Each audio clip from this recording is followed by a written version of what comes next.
Jeanne has seen 50 Shades and joins us now. Thanks so much for being with us. What did you think, and did you rush out and buy yourself a new pair of handcuffs? No handcuffs. I might have used them on some of the girls who were giggling in the audience last night because there are laughable parts. But also, I agree with the critics who say that they injected some humor, at least in the first part of the movie, and that made it delightful. You know, the actor said, you know, his character had control of everything, but he didn't have control of everything. He said that he was very worried that there was one shot of his bum that just lasted too long. So embarrassing that he probably won't even let his wife see the movie. Well, I want to ask you about that. One shot of his bum. How racy was it, really? Well, you know, certainly the talk was racy, and certainly the expectation is racy. But there's such build-up about this movie from people who've read the book and saw it coming that it's almost like the foreplay, you know, the act.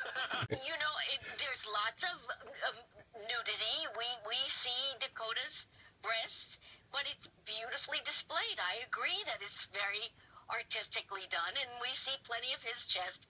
But they, you know, they backed off, and they did not live up to the English description of the book being mummy porn. Or mummy, I want to ask you about that. So the bottom line for someone who's thinking about going, don't bring your mother and father.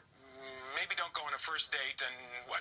You don't necessarily need to wear a disguise either for that matter. Oh, of course it's a good date movie. The guys will complain and they'll stare. And there's plenty of James Bondian like toys, you know. The guy has a helicopter. He walks through a garage of very pricey cars, and she says, "Which one of these is yours?" And he says, "All of them." Well, come on, that's got to make your heart beat a little faster. The reviews, as you've noticed, have been wildly divergent. In Berlin, they were disappointed. They said, "Oh, I'd let my kids see this movie." In France, they're going to allow 12-year-olds to see it. And one writer in the U.S. said, "I've never thought I'd say this in a review, but it wasn't trashy enough." I say go see it. The whole world's talking about it. You won't feel like you wasted your time. You will laugh in embarrassment. You will, you know, step back and think, how could I explain what I just saw to anybody? But you'll be impressed with the actors and the film as a whole. Does it even matter, though? Are they just fated to make boatloads and boatloads of money? I mean, 50 Shades of Money, is that what this turns into? 50 Shades of Money and 50 Shades of Opinion. However, they know the beginning, you know, the opening and the opening couple weeks will be enormous. What the question mark is, will it last? Will guys go see it?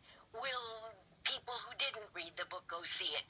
You can't have success of a movie with just the fan base of the book readers. Now, I want you to know I saw the movie, I read all 3 books, and I did it strictly for research. This 50 Shades of Grey opening worldwide.